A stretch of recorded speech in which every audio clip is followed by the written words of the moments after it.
पतिव्रता मेली बली काली कुजली करूप उन पतिव्रता रे रूप पर मैं वारू कोटि स्वरूप पतिव्रता के एक है रवि विचारण के दोई पतिव्रता विचारणी क्यों क्यों मेला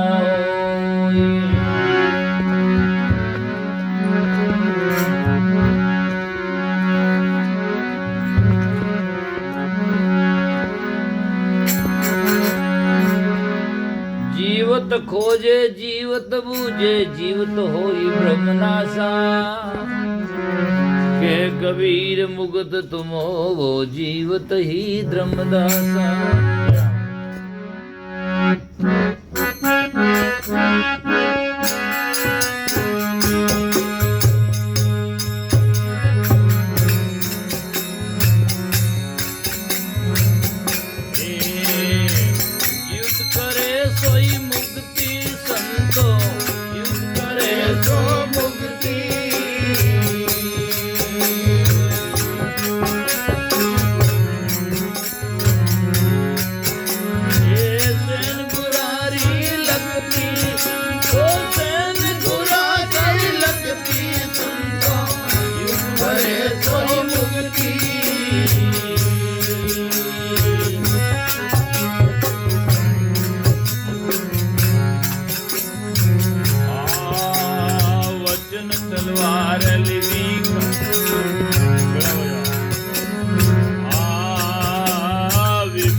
दर चश्मा दीदार दिखाया, दर चश्मा दीदार वो गुरु मिला समर्पी, वो गुरु मिला समर्पी, करे तो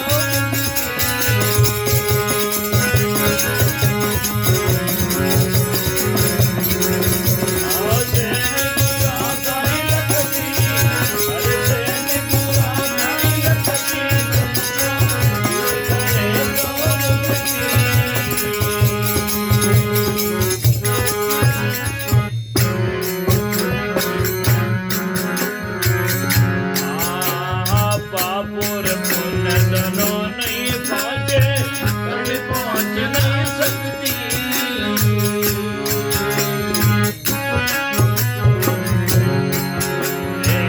पाप पुण्य दोनों नहीं पहुंचे, करनी पहुंच नहीं सकती, संतो करनी पहुंच नहीं सकती।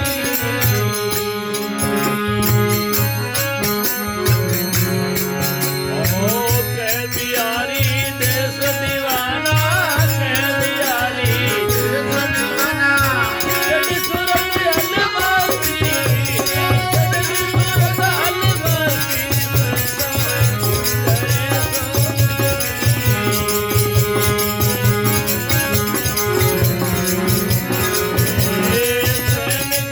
सारी लखती सारी लखती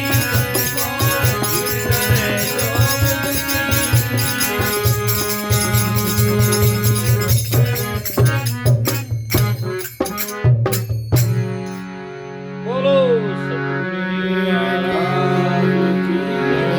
सतगुरु कबीर साहिब की सतगुरु महाराज जी साहिब की जय। अनंत कोटि संत महात्माओं की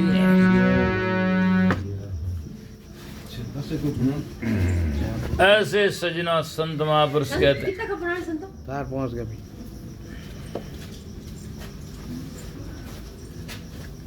हे संतों, संतों के ये श्रोता, संतों शांति रूप, संतों के ये जीव को जो निर्वारे रूप, जिसमें वास्तविकता बोध है ज्ञान है उसे संत, न कि कोई भेद से संत होता है।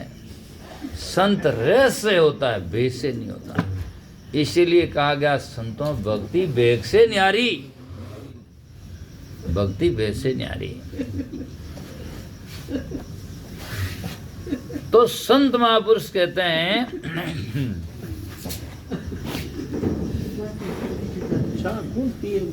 टेक वेग से न्यारी।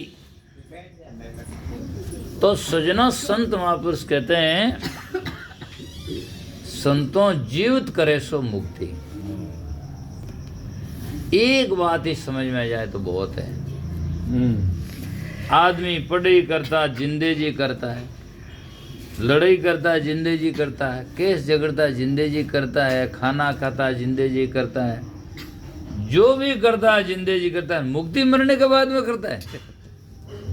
कितना गलत बात है। मुआ मुक्ति गुरु के हाँ, मुआ मुक्ति गुरु बतावे स्वार्थी, झूठा देवे विश्वासा। मरिया रे बाद में तो मुक्ति नहीं बह सके, नुक्ति भले ही बह सके। नुक्ति है मुक्ति नहीं हो सके, मुक्ति तो जिंदगी होती है। इसीलिए सजनों जिंदे में होता है और जो जागृत में होता है वो सही होता है। सपन में जीवित मरियन बहुजल तरी। हाँ, जीवित मरियन बहुजल तरी। तो सदगुरु कबीर साहब कहते हैं जीवित मुए बिना मुक्ति न होली, मर जा जोगी अबदूता, हरि भजन बिना नहीं निस्तारो, जाग जाग क्यों सोता। जागृत नगरी में चोर नहीं जागे। बस जागृत नगरी में चोर नहीं लागे। तो कहने का तात्पर्य है कि जिंदेव जी होता है और जो जागृत में होता है वो सत्य होता है।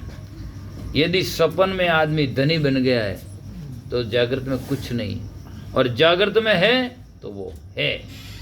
इसीलिए एक बिहारी साहब ने भजन लिखा, उसमें लिखा संतों जागृत बड़ा जवाका, है वो अमर कदे ही नहीं मरता, ऐसा नूर खुदा का, है ना। जागृत बड़ा जगह, जागृत में यदि पढ़ाई किया तो है, जागृत में दंडवत किया तो है, और जागृत में यदि जागृत धनी बन गया तो कुछ नहीं, जागृत में धनी बन गया तो है, और सपन में यदि धनी बन गया तो कुछ नहीं, और सपन में यदि कंगला भी बन गया तो कुछ नहीं। बंगला तो सुबह उठे तो है ही है। सपने सोया प्राणिया किया भोग विलास, और जागृत झूठा हो गया तिनकी कैसी आस।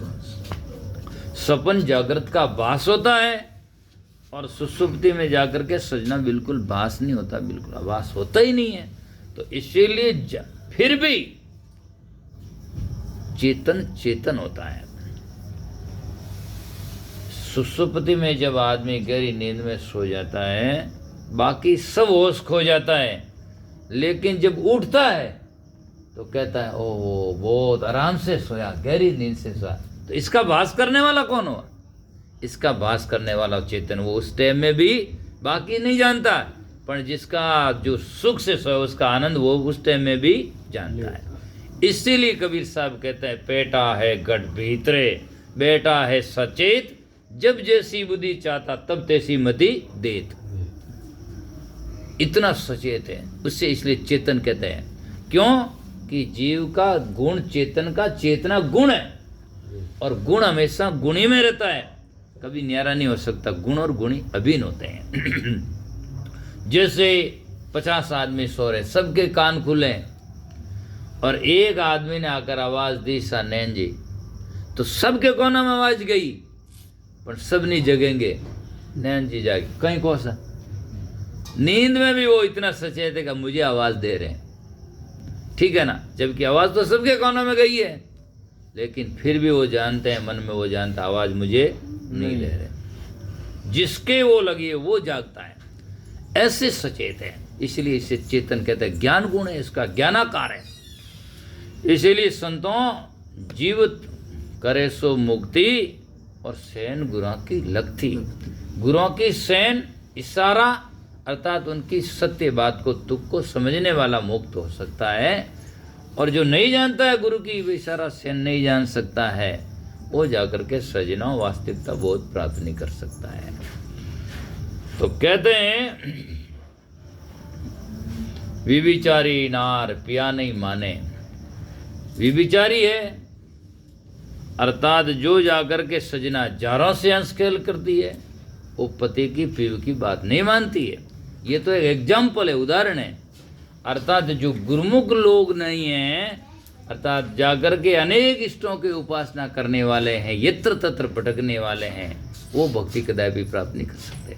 उसके लिए कबीर साहब ने खुलासा किया, कामी क्रोधी लालची उनसे भक्ति न होई, भक्ति करे कोई सूरमा जाति वर्ण कुल खोय, आन उपासी आत्मा कदे नहीं पावे पार, है ना। कामी त्रे क्रोधी त्रे लोभी त्रे अनंत, पण आन उपासी कृत गुणी त्रे राम कहंत। आन उपासी और कृत गुणी वो राम कहते हुए भी वो नहीं तर सकता है। 100 वर्षा भक्ति करे एक दिन पूजे आन, 100 अपराधी आत्मा पड़े 84 खान। एक दिन मैं ऐसे प्रवचन दे रहा था, एक आदमी के एक दिन कहीं वे महाराज, खाली एक दिन कहीं वे, मैं कि एक दिन जहर खान दे कहीं वे। हाँ, एक दिन जहर खान दे कहीं वे, डिगली वे और कहीं वे, यूं की कर वे गए।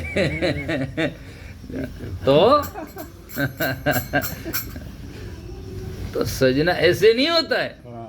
तो उदाहरण देता है, तब आदमी 50 वर्ष पतिव्रता रही, और एक दिन परपुरुष का संख्या क्या हुआ, कुछ विचार विचार हो गया, विचार नहीं होगी। हाँ विचार, उससे पतिव्रता नहीं कर सकते हैं। नहीं। ऐसे हमने 100 वर्षों तक भक्ति की, एक दिन आन उपासना की भक्ति के बस बस सब चली गई। इसीलिए उससे पतिव्रता नहीं कर सकते। एक सदी तो सब चली ना, सब साधे सब जा। इसीलिए हमें एक इष्ट आधार बल, एक आस विश्वास, सलील स्वाति बूंदे चातक तुलसीदास, है ना। केवल जाकर के पपया स्वाति नक्षत्र की बूंद को पानी मानता है, बाली को जहर मानता है। ऐसे ही गुरुमुख संसार में बाबा गुरुमुख ज्ञानारे, बाबा गुरुमुख ध्यानारे, गुरुमुख के अलावा दूसरे को कुछ भी नहीं मानता। इसीलिए तो कहते हैं विविचारी नार पियानी माने, गांठ कपट दिल रखती। ऐसे ऐसे लोग आज दिखाई देते हैं। गुरुओं से दंडवत सिजदा बंदगी करते रहते हैं और भीतर में कपट के भाव, फिर क्या पाएगा वो? जाकर के उनसे मिलेगा क्या? है ना? या तो आपसे उनसे श्रद्धा नहीं है तो उसे छोड़ो, क्या मतलब है? और श्रद्धा है तो उसे अच्छी तरह से जोड़ो, तभी आप उससे प्राप्त कर सकते हैं, अन्यथा कुछ भी नहीं प्राप्त कर सकते हैं। इसलिए संत महात्मा कहते हैं कि विचारी नार पियो नहीं माने गांठ कपट दिल रखती। अरे कपटी राम नहीं पावे संता अंत काल पछतावे। कपटी राम को नहीं पा सकते। गुरु से कपट करो मत कोई, जो सुख चाहो ही पान फूल प्रसाद गुरु के भेंट चढ़ाओ, है ना? तो संत महात्मा से कहते हैं जो मुख ऊपर मिटियास घटमाई खोटा घड़े इसड़ा राखीजे निराजिया, है ना? उस संसार में कपटी राम नहीं पावे संता अंतकाल पछतावे। वो अंतकाल में पछताएगा। इसलिए संत महापुरुष कहते हैं गुरु से अंतर राखे जारी वेद भागवत भागे। जो गुरु से अंतर रखता है, आज पारस और लोह के बीच में एक केस बराबर भी अंतर रह जाए तो लोहा लोहा रहेगा, पास सोना नहीं बन सकता है। ऐसे ही लाइट के तार के बीच में एक बाल बराबर भी क्षति रहे तो अंधेरा नहीं जा सकता है। ऐसे ही पति पत्नी के बीच में एक बाल बराबर अंतर हो तो सुख नहीं मिल सकता है और संतान उत्पत्ति नहीं हो सकती है। ऐसे गुरु और शिष्य के बीच में मन में अंतर थोड़ा भी रहेगा तो ज्ञान नहीं हो सकता है। ज्यों का त्यों ही रहेगा, वैसा का वैसा। लाख बरस लोहारे पत्थर पानी माई, लाख बरस लोहारे जो पारस के संग, केस बराबर आंतरो तो पलटे नहीं अंग। लाख बरस पत्थर रे पानी माई, दादू आडा अंगे भीतर बेद ही ना। पानी माई पसाण की रेखा, ठोकत उठे बबू का, शेष गड़ा नित उठ जल डारे, फिर सूखे का सूखा, फिर सूखे का सूखा, कुछ और नहीं कहता है। इसलिए संत महापुरुष कहते हैं कि विचारी नार पियो नहीं माने गांठ कपट दिल रखती, और उसके बदले में उसके विपरीत में गुरुमुख जो होता है पतिव्रत होता है। पतिव्रता नार प्यारी दासी रे वचन छक छकती। छकती मतलब उसमें तलीन छकी हुई रहती, मस्त रहती है ना? पति का वचन को सिरधार्य मानती, हुक्म हाजिर में करो, है ना? उन्हीं का कल्याण होता है जा करके। संत महापुरुष कहते हैं गुरु बेचे बिक जाई, शोक मन में नहीं आने, दिन है मारो भाग आज ऐसो दिन जाने। है गुरु बेच दे तो पीछे नहीं मुड़ता, सदगुरु बेचे मैं बिक जाऊं बर्तन आऊं नहीं भाज, वारी वारी आया हंसन के काज। है संत बड़ा महाराज, है ना? तो सदगुरु बेच दे तो बिकने के लिए तैयार होता है। पर आगे इतिहास में नाम भी आता है कि जब दादू साहब के आश्रम में कहते हैं भंडारा हुआ तो अच्छे अच्छे दानी लोग आए, उन्होंने ये दिया, उन्होंने ये दिया। बकना जी महाराज गरीब घर के थे तो उन्होंने कहा क्या दिया जाए सबसे, तो सबसे सस्ता नमक, और जितना भंडारे में नमक था आता है उतना बाणिया के घर से जाकर के कहा भंडारे में जितना नमक चाहिए दे दो, और उनके बदले में जितने नमक का पैसा नहीं हो वसूल होगा तब तक मैं आपके घर में नौकरी करूंगा। नौकरी ऐसा गुरुद्वारा कह लिए प्रतिभाव। आज कहीं क्या कोई तो कहते मार्गा मत मांगे, कोई कुछ कहते मर जाओ जो बक्के बाहर। तो इसीलिए हाँ, इसीलिए ज्ञान नहीं। हाँ हाँ, ऐसे ऐसे भी लोग मिले तो बाप जी तो लोभी है ना? बाप जी तो नहीं हो रही ओम न रख, हाँ किरोधी है। तो अब वो साके याद करते हैं और वो कभी याद नहीं करते। गुरु जो कोप करे शिष्य पर 100 बार तो ही शिष्य शीतल रहे आने नहीं अहंकार है। इसलिए से महापुरुषा ने यूं कहा है, दादू साहब ने कहा ना, सो धक्का सुना को मारे घर बाहर काटे, दादू सेवक राम का द्वार न छाटे। बस यूं भी है, बहुत सारे संतों ने कहा। फरीद जी महाराज जब वाणी में लिखा, फरीदा जा करके फरीदा ऐसे हो ही रहो जैसे कक मस्जिद, पैरा तली लिताड़िए पण कदे नहीं छोड़े प्रीत। अल्लाह का घर अच्छा लगता है तो वो जो मस्जिद में घास भेजे हो जाता, पैरों के तले लिताड़ी था पर फिर भी वो खुदा का घर नहीं छोड़ता है। उदाहरण है। ऐसे ही हम गुरु खुदा के घर में जाकर के चोटें खाएं तब भी हमारा। और एक बात अच्छी तरह से समझने का है, संसार की कोई भी वस्तु और प्राणी पदार्थ वस्तु है, जब तक कसौटी से नहीं गुजरता तब तक उसकी कीमत नहीं हो सकती है। कोई भी मिट्टी हो, चाहे सोना हो, चांदी हो, लकड़ी हो, कोई भी जाकर के जब गुजरेगा उससे कसौटी से गुजरेगा तब उसकी कीमत आके जाएगी। हे बच्चा, तो फिर कहते हैं वचन तलवार लिवी करमाई। आज एक आदमी कह देता है और फिर हल्ला मत कर, सूरदास कोई नहीं, तो जाकर के सजनों साधु के जीवन में सबसे बढ़कर क्या है? वचन। संत वचन पलटे नहीं, पलट जाए ब्रह्मांड। हमारे दादा गुरु लुमाराम जी महाराज, उनके जब नाम लेते हैं रोंगटे खड़े हो जाते हैं, इतने वचन के पायंदार थे। यदि उन्होंने कह दिया आज में आपकी रसोई है, तो हजारों बात करने के बाद में उन्हीं की रसोई करते। और यदि उन्होंने कह दिया मैं सत्संग में आऊँगा, तो आते। और यदि बीमार पड़ जाते तो कहते मेरा खाट भी मान ले लो, मेरा वचन है, मुझे वहाँ जाना जरूरी मुझे वहाँ जाना जरूरी है। आज कहाँ है? और वचन मुआ तो नरम हुआ। यदि संसार में साधु है, वचन नहीं है, वचन नहीं तो क्या है? कुछ नहीं। और संतों ने वाणिया में लिखा, जवान जैसी प्यारी जगत में जवान जैसी प्यारी क्या है? तो इसीलिए कहा वचन तलवार लिवी करमाई, झटकारी धक धकती, भरम मोर्चे ऐसी मारी, रतीन राखी उलगती। जिसका वचन शुद्ध होता है और जो वचन प्रमाणिक होता है, तो वचनों से जाकर के भ्रम की, जैसे वचन की तलवार से भ्रमों को दूर कर देते हैं। एक आदमी इसी बात नहीं समझ सकता है जिसका परिभाषा क्या है, और परिभाषा ही नहीं समझता है तो फिर ज्ञान क्या समझ में आएगा? हमेशा कहता देवता देवता, और देवता की परिभाषा क्या है? जो देता उसे कहते हैं, और जो नहीं देता उसे देवता कैसे मान लिया जाए? जो नहीं देता उसे कैसे मान लिया जाए? नहीं देवे नहीं देव तो मने ने तो देवे ने लेवे ने की केवे ने पता नहीं कट रेवे। ये तरीका है जा करके। इसीलिए संत महात्मा ने जब लिखा, बड़े बड़े ऋषियों ने जब ऋषियों के उपनिषदों के वचन क्या है? मातृदेवो भवे, पितृदेवो भवे, आचार्य देवो भवे, अतिथि देवो भवे। ये देवता है। माता पिता जन्म देते हैं, संत गुरु हमें ज्ञान देते हैं, अतिथि हमें सेवा का और भक्ति मौका देते हैं। इसीलिए संत महात्मा कहते हैं सड़ दर्शन अभ्यागत कोई, द्वारे आए विमुख नहीं होई। जिसका जाकर के सेवा का भाव होता है तो देवता तो ये है। मैंने एक भजन लिखा, उसमें लिखा है, आन देव की सेवा ऐसी अंधा आगे नाच करो। आन देव की सेवा कैसी है? अंदर आगे नाच करो, अंदर आगे नाच करो। तो मैं तो घुस हुआ नहीं। आन देव की सेवा ऐसी अंधा आगे नाच करो, और ना कोई देवे ना कोई लेवे, थोड़ा तो विचार करो। बोलते बैठा तो बोले नहीं, खड़ा कभी नहीं आए, सूता तो जागे नहीं कहे कबीर, शीश किसको निभाए? किसको निभाए? तो इसीलिए समझना चाहिए। तो संत महात्मा कहते हैं कि आन देव को रामदास दुनिया पूजन जाई, भूल गई हरि भक्ति ने जम के आई दाई। पत्र को क्या पूजिए? महापुरुष ने कहा इसमें क्या है?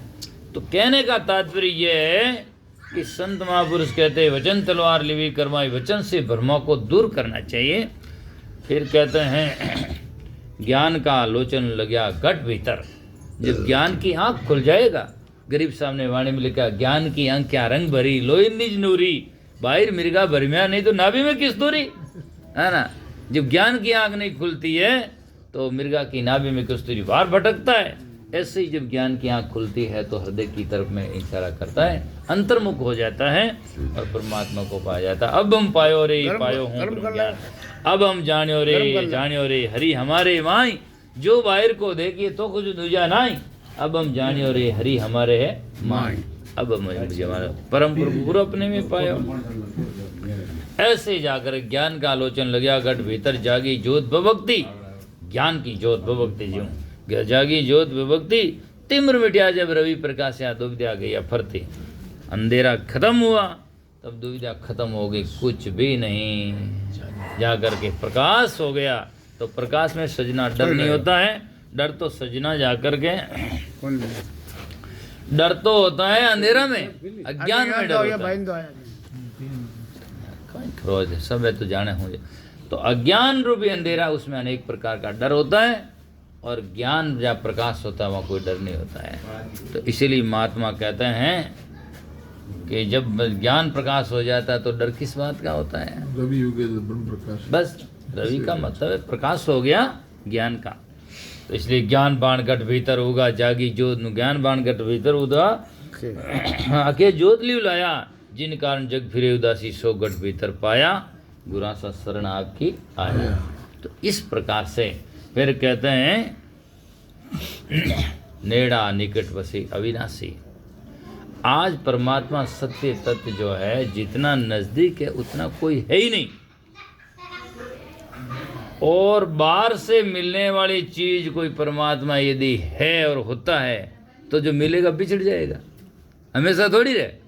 अब मैं आज यहाँ जोधपुर आया हूँ तो कब तक, 1 दिन 2 दिन 3 दिन, आखिर कहाँ तक, आखिर तो जाएगा। जो चीज संसार में मिलती है वो एक दिन बिछड़ती है। यदि परमात्मा बाहर से मिलने की वस्तु है और होता है तो वो एक दिन मिलेगा और एक दिन बिछड़ जाएगा, रहेगा नहीं। इसीलिए परमात्मा मिलने की बिछड़ने की वस्तु नहीं, परमात्मा तो अनुभव करने की वस्तु है। वो आत्मा स्वरूप ही परमात्मा है। इसीलिए ना बिछड़ा ना बिछड़े सदा संग गुरुदेव, उनकी तू सुखराम के नित प्रति कर ले सेव, है ना। इसीलिए कहा गया न पल बिछड़े पिया हमसे, न हम बिछड़े प्यारे से, जो लौ लगी हरदम हमन को बेकरारी क्या, हमन है इशक मस्ताना हमन को होशियारी क्या, रे आजाद दिया जग से हमन दुनिया से यारी क्या। देखा आपने आपको मेरा दिल दीवाना हो गया, ना छेड़ो यारों में खुद मस्ती में आ गया। जब दूसरों की मस्ती होगी तो निकल जाएगी और खुद की मस्ती होगी वो हमेशा के लिए एक रस रहेगी। इसलिए बाहर खोज। एक बार अभिलाष साहब से एक आदमी जा करके उस सामने रोने लगा। बोले क्या बात है भाई, क्या बाप जी गुरु जी मैंने वो बताओ जो मैंने परमात्मा कब मिली। तो साहब पूछो पहले तुम बिछड़ा वो मुझे तारीख बता, तेरे से बिछड़ा कब वो मुझे तारीख बता, फिर मैं मिलने की तारीख बता दूंगा। हाँ तो क्या बिछड़ने की तारीख तो कोई है ही नहीं, तो जब बिछड़ा ही नहीं तो मिले ही क्या। हाँ तो इसीलिए सजना वस्तु जो है, अब लोग इसमें बहुत सारे, जब तक ज्ञान नहीं होता तब तक बहुत सारी बातें समझाने का तरीका भी है और कहते भी हैं, लेकिन समझ सही नहीं पाते हैं। और संत महात्मा कहते हैं कि वह वस्तु है अनुभव की चीज़ है, इसीलिए वो अनुभव में ही आती है। लौकिक चीज़ होती है, लोका इंद्रियों में आती है, और जो इंद्रियां से तीत है वो इंद्रियां से तीत वस्तु है वो ज्ञान में, ज्ञान दृष्टि में, ज्ञान में आती है। उससे ज्ञान से उसका अनुभव किया जाता है। परमात्मा न आकारी है न निराकारी है, परमात्मा सत्य वो केवल ज्ञानाकारी है और ज्ञान से उसकी अनुभव होता है। जैसे भूख लगी तो उसका क्या आकार है, लेकिन ज्ञान से उसका अनुभव होता है कि हाँ मुझे भूख लगी है। ऐसे ही जाकर के उसको तृप्ति होती है। ज्यों ज्यों एक एक ग्रास लेता जाता है भूख तृप्त खुदा भागती जाती है। ऐसे ज्यों ज्यों साधक जाकर के साधना में निपुण और मन निश्चल होता है त्यों त्यों उसे जाकर के बोध होने लगता है। ये है तो नेड़ो निकट बसे अविनाशी कह सके कि नहीं सकती। जब बोध नहीं ज्ञान नहीं तो कौन बताएगा। तो आगे उसका उदाहरण बताया कि कौन बता सकता है। जर चश्मा दीदार दिखावे जो सदगुरु मिले समर्थी। समर्थ सदगुरु मिले, ज्ञानी विवेकी मिले तो उनको ज्ञान का चश्मा लगा करके बात दिखा दे। ये देख लो जैसे मोतियाबिंद हुआ होता है उसे डॉक्टर हटा करके चश्मा लगा करके देखो कि हाँ नजदीक की वस्तु सब दिखाई देने लगी है। इसीलिए तुलसीदास जी ने लिखा तो जाकर के बेटा घट भीतरे लानत ऐसी जिंद, घट में है जाने नहीं लानत ऐसी जिंद। ऐसी जिंदगी को धिकार है, घट में है और जानता नहीं है। लानत, लानत ना फिट धिकार, लानत ऐसी जिंद तुलसी या संसार के हुआ मोतिया बिंद। हाँ इस संसार के मोतिया बिंद हो गया, इसीलिए नजदीक है उसको दिखाई नहीं देता। अब उसको डॉक्टर मिले मोतिया बिंद की बीमारी को हटाएं और चश्मा लगा करके दिखाएं। ऐसे सदगुरु होते ज्ञान का चश्मा लगा। हाँ बस तो इसीलिए संत महात्मा कहते हैं नेड़ा निकट बसे अविनाशी कह सके कि नहीं सकती। अरे दर चश्मा दीदार दिखाया जो सदगुरु मिले समर्थी। पाप और पुण्य दोनों नहीं पाछे, भक्ति करनी अर्थात मोक्ष की मुक्ति के मार्ग में या मुक्ति की स्थिति में न वह पाप है न वह पुण्य। पाप पुण्य दो ही बेड़ी कैं कबीर दोहू बेड़ी। पाप पुण्य दो बेड़ी, एक लोहा एक कंचन केरी। एक लोहा की बेड़ी है एक सोना की बेड़ी है, पर बेड़ी दोनों ही है, बंधन दोनों ही है। इसीलिए सांकड़ पशियो सिंह पछतावे, अब को कौन छुड़ावे, पाप पुन लो कंचन बेड़ी पाँव पुड़िया दुख पावे, पाप पुन लो कंचन री बेड़ी पाँव पुड़िया में दुख पावे। इसलिए कल्याण का मार्ग है वो पाप और पुण्य से परे है, क्योंकि पाप कैसा भी हो उसके अव्यक्त रूप में पुण्य छिपा रहता है, और पुण्य कैसा हो अव्यक्त रूप में उसके पीछे पाप छिपा रहता है। जैसे रात के पीछे सूर्य दिन छिपा है और दिन के पीछे रात छिपी रहती, इसी प्रकार से। इसीलिए संत महात्मा ज्ञान जब होता है तो इनसे ऊपर उठता है, तो वो कहता पाप पुण्य दोनों नहीं पांची करनी पांचनी शक्ति, तो के बिहारी देश दीवाना चढ़े सुरत अलमस्ती। सुरती का खेल है, और सुरती सही है तो सब सही है, और सुरती फेल है तो सब कुछ फेल है। इसलिए सुरती हंस का खेल है, तो सुरती हमारी सदगुरु में लगनी चाहिए। इसलिए कबीर साहब कहते हैं खोलो दृष्टि उगाड़ो निर्मल चीनो वचन हमारा, कहें कबीर सुख सागर तजगे कहाँ मन लगा तुम्हारा, कहाँ तेरा मन लगा हुआ है। इसलिए है रहनी रहे नर रोगी कहिए करनी करे सो कामी। हाँ रहनी करनी दोनों से वो न्यारो लिखन पकामी। हाँ, तो वो दोनों से न्यारा है, अर्थात वो शरीर से और इंद्रियों से परे है, इसका समझाने का तरीका है। तो इसलिए संत के बिहारी देश दीवाना चढ़ी सुरतल मस्ती, संता जीवित करे सो मुक्त। बोलो सदगुरुदेव की जय।